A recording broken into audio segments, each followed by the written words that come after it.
Donc, on va parler de la digitalisation et comment cette digitalisation peut améliorer le fonctionnement de nos communes pour les rendre plus efficaces. Alors, pour éclaircir ce sujet, nous avons le plaisir d'accueillir le professeur Nicolas van Zeebroek, qui est à ma gauche. Monsieur le professeur.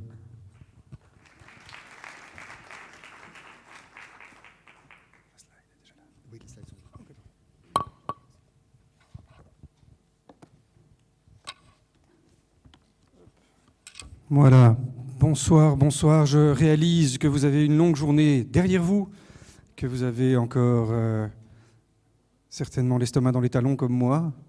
Et donc, je vais essayer d'épargner votre patience autant que votre appétit et essayer d'aller à l'essentiel. Il y a différents points que j'avais envie de couvrir, mais on va faire, vu l'heure déjà avancée, un survol un peu hélicoptère de quelques enjeux principaux derrière la numérisation, en particulier pour les services publics locaux.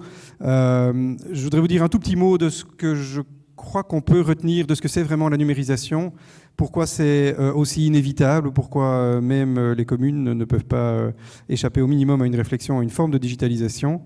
Quelles sont les opportunités qu'il y a vraiment derrière? Qu'est-ce qu'il faut pour y arriver? Ça, ce sera peut-être un petit peu plus court. Et quelles sont les contraintes? Voilà. Alors, en deux mots, le digital, c'est un sujet qui est devenu tellement vaste qu'on l'aborde de mille manières différentes et souvent par un petit bout de la lorgnette et on rate l'image complète. Donc, ce que je voulais vous proposer de faire, c'est d'essayer de retenir simplement 4 mots-clés. Voilà, 4 idées qui me semblent être les 4 idées à la base vraiment de ce qu'on appelle le numérique ou la transformation numérique aujourd'hui. La première de ces idées concerne la mise en données, comme je l'appelle, c'est-à-dire le fait, on va le voir, de transformer, de capter une information qui représente l'environnement, le monde, ou les citoyens, ou que sais-je. C'est ensuite le logiciel, c'est-à-dire le fait d'automatiser des procédures. C'est la mise en réseau, ce qui veut dire de permettre des échanges entre les personnes et les institutions. Et enfin, la modularité, j'expliquerai pourquoi. Alors, la première étape de la numérisation, c'est la numérisation proprement dite, c'est-à-dire au sens propre du terme, prendre quelque chose qui existe dans le monde physique et puis en créer une représentation numérique, c'est-à-dire une représentation sous forme de 0 et de 1, ce que vous faites bien sûr quand vous scannez une photo, par exemple, ou du texte.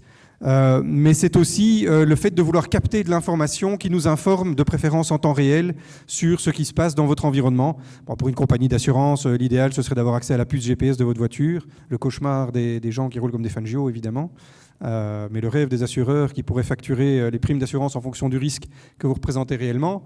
Dans les supermarchés, on aime bien avoir des capteurs qui nous permettent de connaître l'état des stocks en temps réel. Ça permet de gagner énormément de temps et d'efficacité, etc.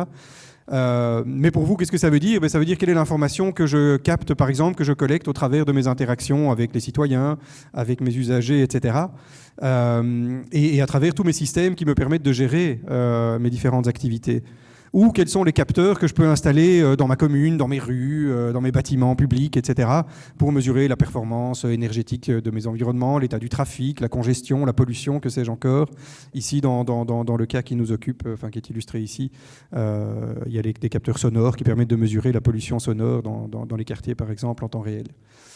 Donc tout ça, c'est des manières finalement de capter de l'information, de numériser de l'information dont on va pouvoir après se servir. Et bon, vous n'êtes pas les premiers à le faire. Évidemment, les géants du numérique nous ont truffés, nous ont dotés d'une palette d'outils que nous avons fait rentrer dans nos maisons, dans nos poches, dans nos voitures, dont nous ne nous séparons plus. Parfois même des objets qu'on porte au poignet, mais qui d'une façon ou d'une autre collectent un maximum d'informations sur nous. Donc c'est partout cette collecte d'informations, c'est vraiment l'un des éléments fondamentaux du digital. Ce sont les technologies de l'information, donc elles ont besoin d'informations pour servir à quelque chose, et en la matière, tout fait farine à bon moulin. C'est bien quand on a des données, c'est encore plus intéressant si on peut les exploiter. Pour ça, il vous faut du logiciel. C'est le rôle du logiciel de traiter de l'information. Et le logiciel, c'est finalement la version électronique, la version virtuelle d'un processus qui peut se réaliser ou qui se réalisait avant dans le monde réel. Si vous pensez au commerce en ligne, le commerce en ligne, c'est finalement l'équivalent du fait d'aller dans un magasin et d'acheter quelque chose en ligne en suivant cette petite procédure. Parcourez les rayons, mettez les produits dans votre panier.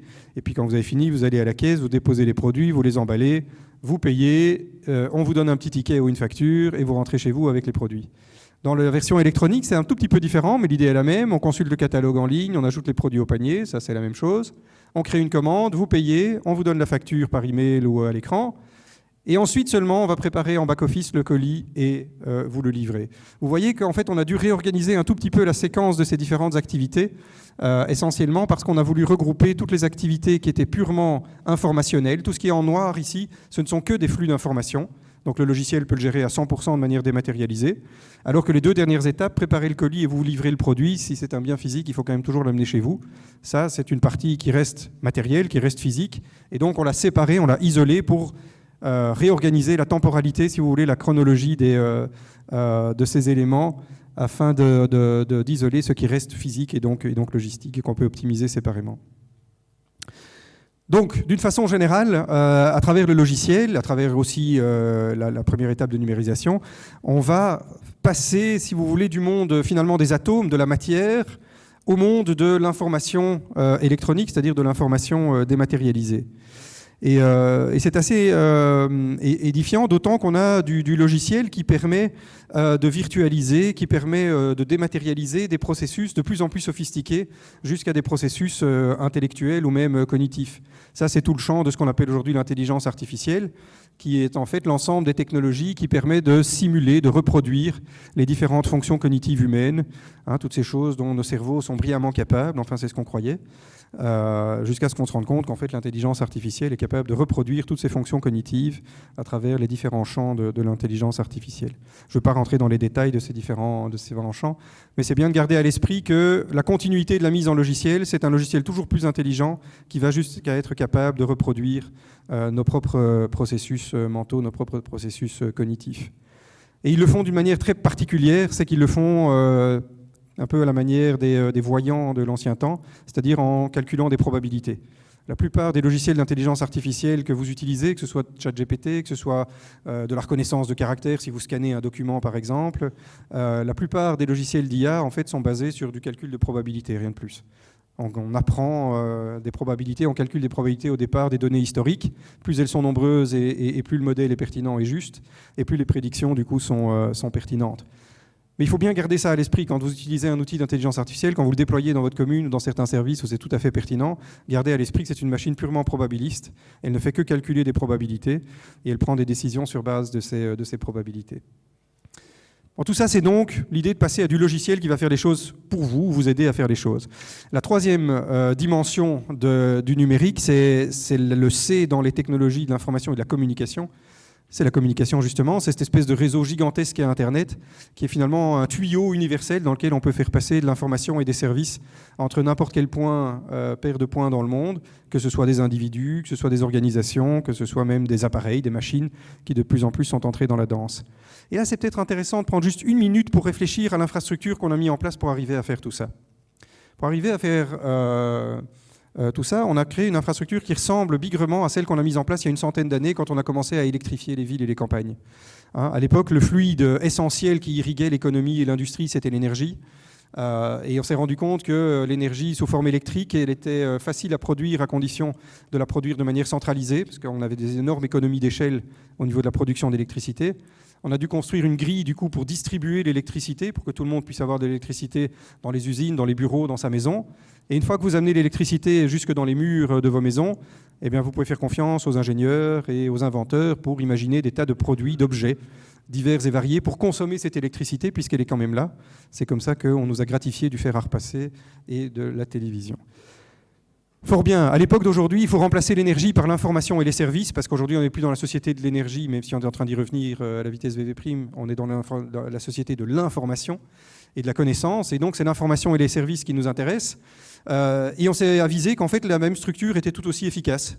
C'est très efficace de stocker et de traiter les données dans des grands centres de données, comme on les appelle, les data centers, à condition d'avoir une grille d'un réseau pour distribuer l'information et les services à travers le monde. C'est pour ça qu'on a des réseaux filaires et des réseaux sans fil et même des réseaux satellites. Et une fois que vous amenez l'information et les services comme ça dans l'air, un peu partout, jusque dans nos poches, eh ben forcément, on invente des tas d'appareils pour consommer l'information et les services de tas de manières différentes, d'où tous ces gadgets dont nous nous sommes équipés et même certaines versions de la robotique aujourd'hui. Bon. Mais la particularité et la différence avec l'électricité, c'est que tous ces appareils, ils collectent aussi ces données, hein, c'était mon premier point, et ils les renvoient dans les data centers où on va pouvoir s'en servir pour améliorer la qualité de l'information et des services. Et chemin faisant, maintenant qu'on a interconnecté tout le monde, on peut commencer à imaginer d'autres manières de distribuer les services, de distribuer les biens aussi, et de gérer tout cela.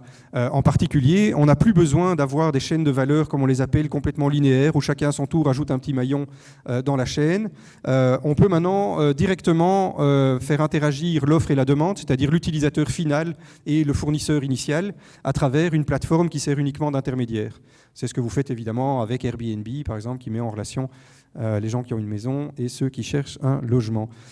Et donc ça, c'est un principe vraiment fondamental du numérique. À partir du moment où on a interconnecté tout le monde, on peut faire éclater les structures traditionnelles des industries et des organisations pour aller vers un modèle beaucoup plus décentralisé dans lequel on va faire interagir les gens de plus en plus souvent en direct. Donc on sort de ce modèle vraiment très industrie, dans lequel il y a des acteurs centralisés qui produisent et à l'autre bout il y a des citoyens qui consomment. On est en train de revenir petit à petit dans le monde du prosommateur, hein, celui qu'on avait connu avant la révolution industrielle, pendant des milliers d'années, qui est peut-être plus conforme à notre manière de fonctionner en tant qu'humain, c'est-à-dire d'être autant des producteurs que des consommateurs en fonction des circonstances. Et ça nous amène effectivement à des mondes dans lesquels on produit de la valeur de manière beaucoup plus décentralisée qu'avant. Par exemple, aujourd'hui, les médias, c'est plus les chaînes de télévision qui produisent des médias. Sur YouTube, sur Facebook, sur Instagram, ce sont les citoyens qui produisent les médias. Avec des modèles comme Blablacar, ce sont les citoyens qui se conduisent les uns les autres. Avec le crowdfunding, comme on l'appelle, ce sont les citoyens qui financent les entreprises et non plus les banques. Et jusqu'à Bitcoin, évidemment, qui permettrait de bypasser les institutions centralisées que sont les banques traditionnelles et surtout les banques centrales, puisque les citoyens se mettent à émettre de la monnaie et gérer la monnaie elle-même. Mais c'est le cas aussi d'exemples très connus comme l'encyclopédie. C'est fini les encyclopédies qui sont écrites par des experts dans les grandes entreprises. L'encyclopédie la plus connue au monde, qui a éclipsé toutes les autres, c'est Wikipédia, comme vous le savez, qui est écrite de manière bénévole par tout un chacun. Donc cette mise en réseau, elle est vraiment très importante parce qu'elle amène une réorganisation assez profonde du tissu socio-économique.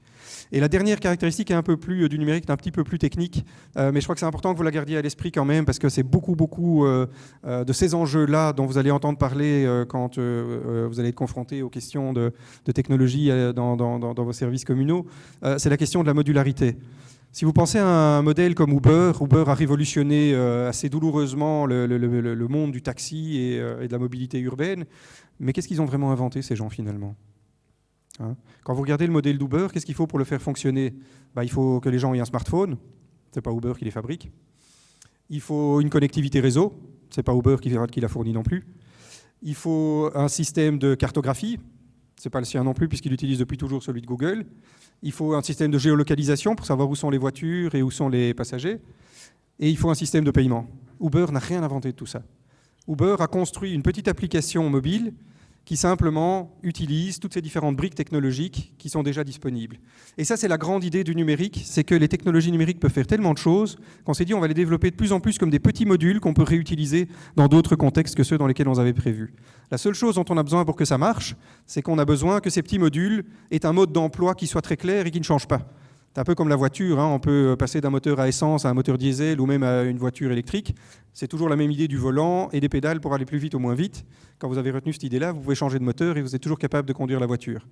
Et donc l'industrie automobile peut changer le moteur si elle veut en dessous du capot, mais elle doit vous garantir que la conduite automobile se fait toujours de la même manière, sinon vous devriez réapprendre évidemment.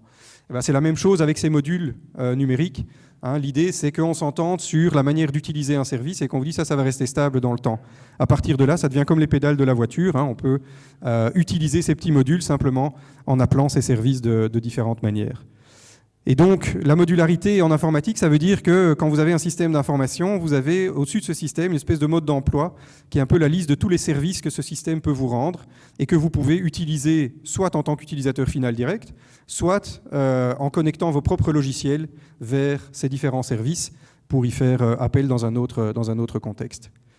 Voilà. Ce qui fait que le développement informatique, numérique, ça devient de plus en plus comme du Lego, hein, c'est des briques qu'on empile et qu'on réassemble à sa manière, mais ça veut dire aussi que ce que vous développez dans vos services communaux doit être pensé de plus en plus comme des briques que d'autres pourraient réutiliser un jour dans un tout autre contexte. C'est un truc auquel on n'est pas forcément habitué, mais qui est assez fondamental. Voilà, ça c'était... pour poser le contexte, hein, ces 4 éléments clés de la numérisation. Maintenant, pourquoi est-ce qu'on est obligé tous d'y passer, hein, pourquoi est-ce que c'est tellement impératif? Il se passe que quand vous avez un ensemble de technologies qui forment une nouvelle matrice sur laquelle la société peut opérer, mais les activités, les institutions s'adaptent. Ça s'est vu à travers le temps. La machine à vapeur a profondément réorganisé le travail et l'électrification des chaînes de production a complètement réorganisé aussi le travail de manière beaucoup plus linéaire. Donc c'est classique, on sait ça. La technologie a tendance à nous obliger à repenser la manière d'organiser le travail, mais même plus largement d'organiser la société. Karl Marx disait que le moulin à eau avait donné le seigneur féodal et que la machine à vapeur donnait le capitalisme industriel. C'est la technologie qui en grande partie forge les institutions socio-économiques. Et donc elle s'impose d'une certaine manière. Elle s'impose d'autant plus que le digital ici fait bouger un certain nombre de frontières, en particulier la révolution numérique, comme on l'appelle parfois, la transformation numérique, c'est d'aller de la gauche vers la droite, c'est-à-dire de plus en plus vers une automatisation à l'extrême, une virtualisation des biens, des services, des interactions, des modèles de plus en plus décentralisés et une consommation qui prend de plus en plus souvent la forme de services plutôt que de produits. Hein. Vous achetez plus des CD, vous payez des abonnements à de la musique par exemple, et ainsi de suite. Et donc tout ça est assez puissant, et donc il y a une première raison pour laquelle vous ne pouvez pas y échapper, c'est que la dynamique de cette mise en logiciel de ces 4 forces du numérique est telle qu'elle est inarrêtable. C'est pour ça que Marc Andreessen avait dit il y a quelques années, le logiciel est en train de dévorer le monde, et c'est quasiment inévitable parce qu'effectivement, le logiciel a une espèce de logique et de force économique qui est telle qu'elle écrabouille les modèles économiques traditionnels. Mais dans le cas de services publics, il y a une autre manière d'aborder la question, c'est de se demander quelles sont les vraies valeurs qui sous-tendent la numérisation dans les services publics. Et on peut réfléchir à 3 grandes familles de valeurs hein, dans la sphère publique, des valeurs d'ordre plutôt hiérarchique, plutôt de marché ou plutôt de réseau, et en réalité les 3 sont toujours un petit peu présentes. Quand on parle de valeurs hiérarchiques, on parle surtout de questions de responsabilité, de conformité, de accountability, etc. On parle de choses qui ont à voir avec assurer le respect de la loi, assurer la protection des personnes, etc. Ça, c'est des valeurs plutôt hiérarchiques. Mais dans le secteur public, vous avez toujours à l'œuvre aussi des valeurs qui sont d'ordre plutôt, si pas mercantile, en tout cas quand même assez proche de la logique de marché. C'est des questions d'efficacité hein, qui ont beaucoup guidé la numérisation dans les organisations publiques comme privées. C'est des questions aussi de service, de qualité du service qu'on rend à ses usagers, hein, et donc et de ces usagers qui peuvent être des entreprises aussi d'ailleurs. Donc ça, c'est une logique plutôt, je veux dire, de nature un peu commerciale, mais qui s'est imposée aussi dans le management public, on le sait. Et puis, il y a des valeurs plutôt de réseau, c'est-à-dire d'inclusion. Comment est-ce que le numérique peut nous aider à assurer une meilleure inclusivité, par exemple, une meilleure consultation, par exemple, des citoyens. Le numérique permet une consultation qui n'était pas possible avant, etc. Mais c'est aussi assurer l'égalité du traitement, la mise en relation des personnes, des prestataires, etc., etc. Et donc, tout ça pour dire que c'est pas un monde figé, mais il faut comprendre qu'il y a ces différentes valeurs qui sont à l'œuvre. Et quand on pousse la numérisation, on est animé par certaines de ces valeurs d'une manière ou d'une autre, et par une vision qu'on peut avoir de la gestion de la chose publique, qui a beaucoup évolué aussi au fil du temps. Hein. Depuis le début des années 80, on a parlé du nouveau public management, du nouveau management public qui était très axé, très inspiré des méthodes de management dans le monde commercial, et donc très intéressé par des questions d'efficacité et d'économie de coûts en particulier. qui ont amené une certaine vague de digitalisation avec elles. Et puis, il y a une nouvelle vague qui a un peu démarré il y a une quinzaine d'années et qui est plus inspirée par l'idée que non, il y a cette notion de service qui est vraiment importante, de service aux citoyens. Le numérique doit pouvoir nous aider à améliorer le service. Donc, on a parlé de choses comme l'efficacité, un peu l'inclusion, le confort, etc. Et puis, petit à petit, on est en train d'aller, on le voit dans certaines villes, dans certaines régions du monde, vers un modèle dans lequel le monde public, les entités publiques doivent devenir de plus en plus proactives, parce que les citoyens, entre autres, attendent la même proactivité des services publics qu'elles attendent d'Amazon, qui se presse de déclencher quasiment les commandes à leur place avant même qu'ils aient exprimé un besoin. Sans aller jusque-là, il y a des questions effectivement de proactivité, donc d'anticiper les besoins du citoyen pour lui rendre service de la manière la plus efficace possible, mais aussi de plus en plus des questions d'éthique, de transparence, d'inclusivité, etc., qui deviennent clés. Et donc, il y a différentes motivations. On peut faire de la digitalisation parce qu'on a une logique de coût. On pense qu'on va économiser. Je m'empresse de vous dire que c'est presque jamais le cas. Pas plus dans les organisations publiques que privées. Le numérique coûte de l'argent. Il en fait économiser assez peu en réalité. Donc, ne vous laissez pas trop emballer par ce seul argument-là. Il ne faut pas faire du numérique juste parce qu'on va couper les coûts. Ça marche pas tellement, en fait. D'autre part, il y a des évolutions dans les attentes des citoyens qui attendent pour une partie d'entre eux, parce qu'ils sont très numériques eux-mêmes, une qualité de service, et une disponibilité des services, une accessibilité qui a été définie dans ces standards par ces petits objets. Et puis, vous avez une partie de votre population qui, au contraire, n'en veut pas, ou qui n'en est pas équipée, ou qui n'est pas formée, etc. Et donc, vous avez des questions pas faciles en termes d'attente de citoyens qui bougent et qui ne sont pas homogènes. Il y a des questions autour de la volonté politique. Il y a quand même une poussée politique assez forte, y compris en premier venant de l'Union européenne, pour viser 100% de services publics digitalisés à l'horizon 2030. Donc il y a une pression politique assez forte aussi pour digitaliser, sans qu'on vous dise exactement si c'est un premier objectif qu'on répond ou un deuxième. Et puis enfin, il y a aussi le fait qu'il y a une question d'image. Une ville, des services communaux qui sont efficaces, qui ont l'air d'être à la pointe de la technologie, c'est parfois un argument de vente pour attirer des touristes ou même des habitants. Et puis le rêve derrière tout ça, c'est un peu l'idée de construire finalement dans nos communes, dans nos villes, des smart cities, c'est-à-dire finalement des zones qui soient inclusives et qui mettent la technologie à profit pour créer un cadre harmonieux pour toutes les parties prenantes. Bon. Alors, à cause de ces différentes forces, tous les services publics dans le monde essayent de se digitaliser peu ou prou. En Europe en particulier, c'est le cas, mais la Belgique n'est pas vraiment pionnière en la matière. Elle est plutôt dans le peloton de queue, malheureusement. Enfin, malheureusement, peut-être qu'on doit s'en réjouir, en fait. Je ne devrais même pas mettre de jugement de valeur là-dessus. Mais si on regarde ce critère simplement de est-ce qu'on s'est très digitalisé, la réponse est non. Par rapport à d'autres, on est plutôt moins. Et donc, il y a encore du travail. Mais pourquoi est-ce qu'on ferait ça ? Pourquoi s'épuiser à cela, entre guillemets, si vous me passez l'expression, et dépenser des deniers publics pour le faire ? Je pense que vous pouvez retenir ici encore 4 idées clés. Oui, je suis cool, j'ai essayé de vous simplifier la tâche. J'ai 4 idées à retenir. Imaginez si chaque fois que vous avez eu 1 heure de cours, vous retenez 2 fois 4 mots, et en fait, on serait super, super érudit. Mais bref, je ne sais pas si vous allez les retenir, mes 4 mots, surtout que je triche un peu parce que c'est souvent des paires de mots, mais c'est pas grave. C'est 4 concepts, on va dire. Le premier concept, c'est effectivement l'optimisation et le contrôle. Ou j'oserais presque dire, mais c'est moins politiquement correct, la surveillance.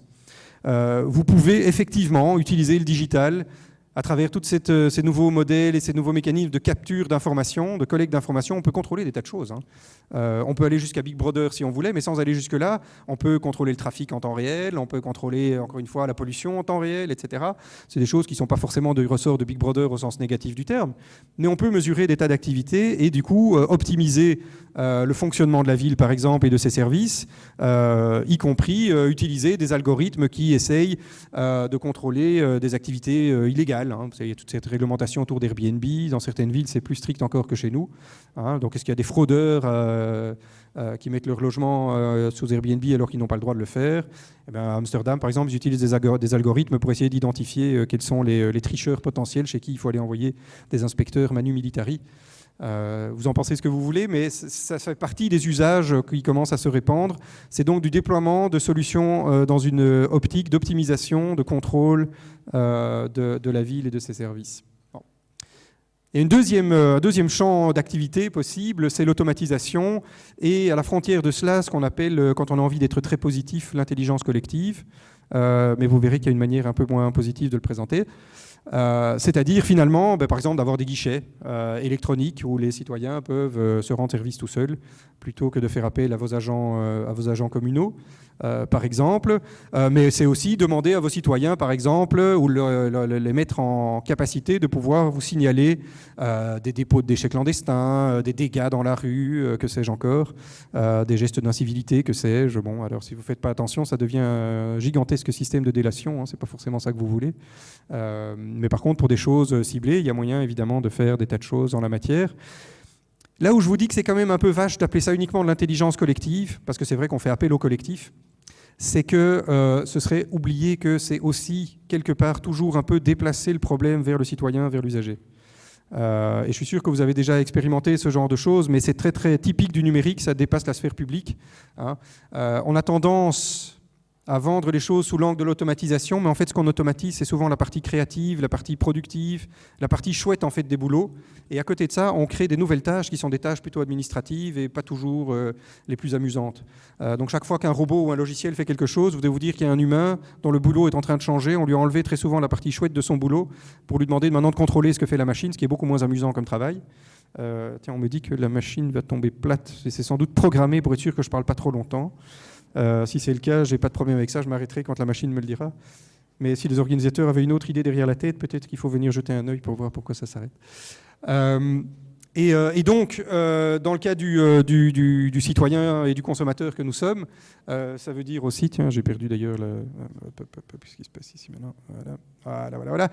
Quand vous allez au supermarché et que vous scannez vos achats vous-même à la caisse en self-service, vous êtes en train de faire le job du caissier ou de la caissière, évidemment. Et donc le numérique a été un bel élément. On dit que c'est de l'automatisation. Non, c'est pas de l'automatisation, c'est du déplacement du travail depuis la personne qui était payée pour le faire vers le citoyen ou l'usager qui n'est plus payé pour le faire. Et donc il faut quand même faire attention à ça, de même qu'il faut faire attention à ne pas ajouter à travers le numérique des tâches peut-être cléricales, moins amusantes, à des personnels parfois très qualifiés. Après, il y a toute la question de la personnalisation et de la simplification, qui est aussi un moteur tout à fait défendable et louable même pour faire du numérique. On dit à travers la digitalisation, on va faire de la simplification. Et donc vous savez que très souvent, on lit simplification et numérisation, hein, en se disant, ben voilà, avant c'était comme ça, là en haut, et maintenant avec le digital, ça va devenir comme ça en bas. Mais très souvent, vous savez ce qu'on fait avec le digital? C'est ça. On met une belle couche d'interface au-dessus de la complexité. Pire encore, très souvent, on se dit, ben, maintenant qu'il y a un logiciel qui gère le bazar, je peux me permettre d'ajouter encore des champs dans le formulaire, je peux me permettre d'ajouter encore des clauses d'exception de ceci ou de cela. Bref, à travers le numérique, au lieu de simplifier le bazar, vous l'avez rendu 15 fois plus compliqué. Et donc, il faut faire attention. Numérique ne veut pas dire automatiquement simplification. Le numérique, c'est très souvent la digitalisation de la complexité, qu'on en profite bien souvent pour augmenter au passage.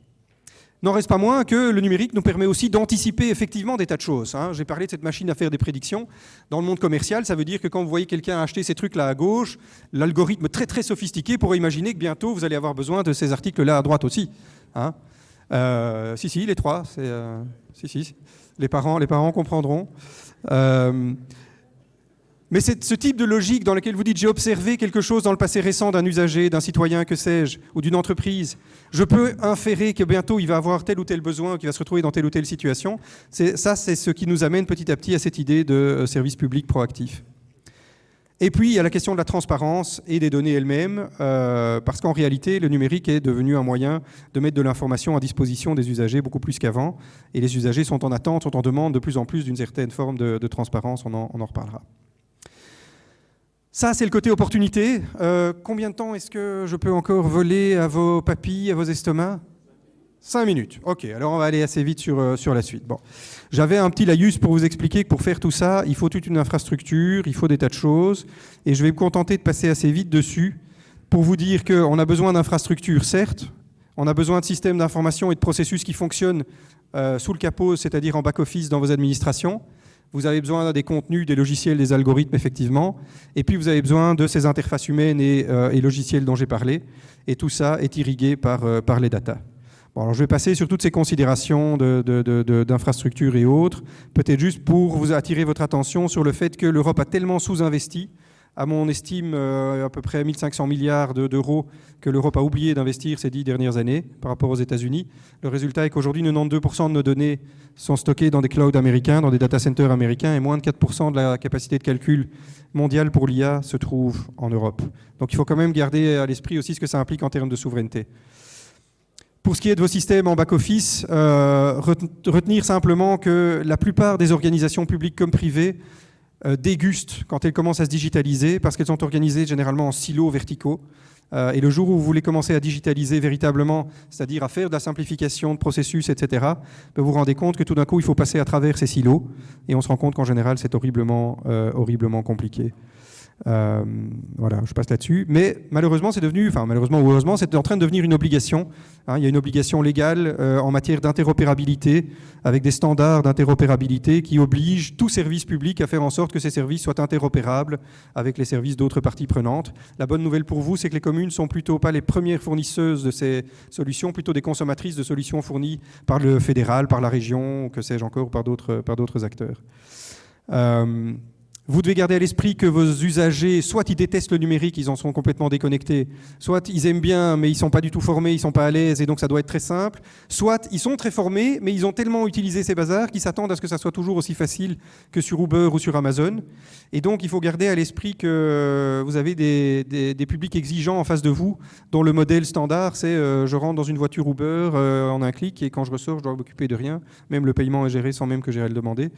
Et donc il y a des standards quand même assez élevés pour que toutes les expériences en ligne soient de plus en plus dites sans friction, c'est-à-dire extrêmement confortables pour l'utilisateur, qui s'attend effectivement à ce que vous anticipiez de plus en plus ses besoins, et qui s'attend surtout, et c'est en train de devenir aussi une obligation légale, que vous ne lui demandiez jamais 2 fois la même chose. On n'a plus le droit de poser 2 fois la même question à un usager. En tout cas, on ne devrait plus avoir ça. Si vous avez l'information quelque part, il ne faut pas la lui redemander. Ce qui m'amène à la question des données. Vous avez vu qu'elle était fondamentale. Les données sont importantes pour des tas de raisons, je passe là-dessus. Mais là aussi, il y a des obligations qui vous incombent de plus en plus, comme à tout opérateur ou à toute entité publique. C'est les données ouvertes. C'est-à-dire que c'est bien de collecter des données, mais vous avez l'obligation de plus en plus de les rendre disponibles, par exemple pour de la recherche ou pour d'autres besoins publics ou privés, en suivant un certain nombre de standards. Donc vos données doivent, pour partie, dans certaines conditions, je vous passe les détails, mais atterrir dans ce qu'on appelle des data spaces, qui sont des grands espaces dans lesquels ces données doivent à un moment pouvoir être exploitées par d'autres parties. Bon, je vous passe un peu les détails légaux qu'il y a là-dessus. Il faut savoir qu'il y a toute une législation qui, à Bruxelles, n'est pas d'une clarté limpide d'ailleurs. C'est encore assez nébuleux comment tout ça s'organise, mais ce qu'on sait, c'est qu'il y a cette obligation qui est en train de devenir de plus en plus réelle. Et puis, il y a aussi des contraintes. On ne peut pas faire n'importe quoi. Et là aussi, je vais passer assez rapidement. D'ailleurs, c'est des concepts que vous connaissez. Mais avec le numérique, on doit faire très attention. On doit faire attention, évidemment, aux données. Vous avez la main sur des données extrêmement privées de vos citoyens en particulier. Donc, vous tombez sous la coupe du RGPD, évidemment. Et si vous déployez des algorithmes d'intelligence artificielle, l'AI Act qui vient d'entrer en vigueur, vous tombez sous sa coupe également. Et donc, il y a des tas d'obligations assez strictes qui en découlent. Et puis derrière tout ça, il y a aussi le fait qu'on attend des services publics qui soient fiables, qui soient transparents, qui soient sécurisés. Et donc le citoyen, de plus en plus, va s'attendre à ce qu'il puisse avoir une vue sur l'usage qui est fait de ces données par les services communaux, par exemple. Je devrais, en tant que citoyen, pouvoir me connecter sur le portail de ma commune et demander qui, dans la commune, parmi les fonctionnaires communaux, les agents communaux, a consulté mes données, à quelle fin, etc. Et il y a de plus en plus aussi une obligation qui va s'imposer d'être capable de fournir cette information-là. Et donc une totale transparence sur les données que vous possédez, sur les citoyens, ça c'est déjà le RGPD qui vous l'impose, sur l'usage que vous en faites et sur vos algorithmes. Là aussi, il y a une obligation de transparence sur au moins l'existence, le registre des algorithmes et ce qu'ils font et à quoi ils servent. Et puis, il y a évidemment les enjeux de sécurité. Bon, je passe là-dessus. J'ai dit un petit mot de la fracture numérique, mais c'est quand même un élément fondamental à garder à l'esprit. On numérise, mais toute révolution technologique, quelle qu'elle soit, a toujours ses gagnants et ses perdants. Toujours. Il n'y a pas de révolution technologique qui ne laisse pas une partie de la population sur le carreau. Et donc, il faut quand même vraiment réfléchir à ce que ça implique. Il y a des pays qui ont fait le choix d'un opt-out digital, c'est-à-dire c'est d'office digital par défaut, et le citoyen, s'il le veut, peut essayer de revenir en arrière et sortir de la solution digitale pour faire autre chose. En Belgique, on a une philosophie qui est quand même un peu différente, qui est plutôt de faire de l'opt-in, c'est-à-dire de reconnaître qu'il y a une partie de la population qui est marquée socio-économiquement parlant souvent. C'est souvent des populations plus précarisées ou plus vulnérables à différents égards, qui sont à la peine avec le numérique pour des tas de raisons que je vous passe ici. Mais il y a dès lors quand même une obligation de prendre ces éléments en compte, et en Belgique en particulier de choisir une solution d'opt-in, c'est-à-dire d'avoir des services numériques qui sont disponibles, à 100% tant mieux, mais sans les imposer aux citoyens s'ils ne le souhaitent pas. Alors, en conclusion, qu'est-ce que je peux vous dire ? Que je pense que s'il y a une seule chose que vous pouvez vraiment garder avec vous, allez oublier tous mes mots-clés, c'est pas grave, je vous en voudrais pas. Mais profitez peut-être de la soirée, du repas et de la nuit qui va suivre pour essayer de cogiter à cette question. Vous voulez mettre le numérique dans vos communes au service de quoi exactement ? Et ça, je pense que c'est une question dont personne ne s'empare suffisamment, à aucun niveau pouvoir, et il n'y a aucune raison que les communes, que les pouvoirs locaux ne soient pas les premiers à se poser ce genre de questions. Parce que ma grande crainte avec la technologie numérique, c'est ça. C'est que nous avons en Europe, en général, le réflexe d'aborder la technologie, d'analyser la technologie, les nouvelles possibilités, en fonction à la lumière de ce qu'on connaît déjà. Un peu comme Quick qui découvre l'aspirateur et qui l'utilise évidemment comme si c'était encore une raquette, en comprenant pas du tout que la technologie permet ou exige de travailler tout à fait différemment. Et en fait, on fait très souvent ça. Je vais d'ailleurs vous donner, un peu en guise de conclusion, ce petit cartoon que j'aime beaucoup, qui illustre un peu ce qu'on est en train de faire avec l'IA générative, avec ChatGPT en particulier. Vous avez ce petit cartoon que j'aime bien. Il y a quelqu'un à gauche qui est très fier de dire qu'il a écrit une seule ligne et qu'il a demandé à ChatGPT d'extrapoler pour en faire un long email qu'il peut prétendre avoir écrit. Et puis de l'autre côté, la personne qui reçoit le mail dit « c'est formidable, j'ai reçu ce long email, je l'ai mis dans ChatGPT qui me l'a résumé en une seule ligne, comme ça je peux prétendre avoir lu l'email ». Voilà. Et alors ça fait rire évidemment, mais c'est d'une boutade, mais en même temps c'est quand même un tout petit peu ce qui est en train de se passer avec ces technologies. C'est-à-dire qu'on utilise beaucoup les technologies numériques d'une façon générale pour faire exactement ce que Peter Drucker, je ne sais pas si vous le connaissez, mais c'est un des grands penseurs de la stratégie d'entreprise, disait il y a déjà pas mal d'années. Il disait « il n'y a rien de plus inutile au monde que de faire avec grande efficacité la chose qu'on n'aurait pas dû faire pour commencer ». Et moi, je vous propose, ce sera quasiment mon mot de la fin, je vous propose de remplacer grande efficacité par digital, et vous avez une phrase qui tient encore tout à fait la route. Je pense que le choix que vous avez vraiment à poser, que nous avons tous en tant que citoyens, en tant que décideurs, quelles que soient nos responsabilités, le choix que nous avons à poser, c'est de savoir si nous voulons créer un monde dans lequel nous allons nous battre contre la machine ou avec la machine, ou si nous allons vraiment prendre l'humain au sérieux. Un dernier mot pour vous dire que vous n'êtes pas tout seul pour faire ça, qu'il ne faut pas réinventer la roue, qu'il y a Paradigme par exemple et d'autres entités dans la région qui ont des tas de services qui peuvent déjà vous faire gagner du temps, etc. Mais pour vous dire aussi qu'il y a des acteurs comme Fari qui sont là aussi au service de la région et de ces différents acteurs et services publics. Qui est un institut qui est à la frontière entre la recherche universitaire et la société civile, et en particulier les services publics, avec comme ambition de mettre la technologie, et en particulier l'IA, au service de ce que nous appelons le bien commun, c'est-à-dire en particulier le service public. Voilà, je vous laisse peut-être terminer sur une dernière phrase qui est celle-ci. Mais j'apprécie les applaudissements que vous allez pouvoir reproduire dans une demi-seconde. Marshall McLuhan, qui est un grand penseur aussi des médias, disait il y a une quarantaine d'années, quand on est confronté à une nouvelle réalité, à de nouvelles possibilités technologiques, on a toujours le réflexe de l'analyser en fonction de ce qu'on connaît du passé récent. Mais ça veut dire qu'en fait, on regarde le présent à travers un rétroviseur. Et il disait, c'est comme si nous marchions vers l'avenir, mais à reculons. Et je pense que c'est une belle image à garder à l'esprit. Je vous propose de vous retourner et de regarder droit devant vous, vers où vous avez envie d'aller, et de réfléchir à comment le numérique va nous y aider plutôt que l'inverse.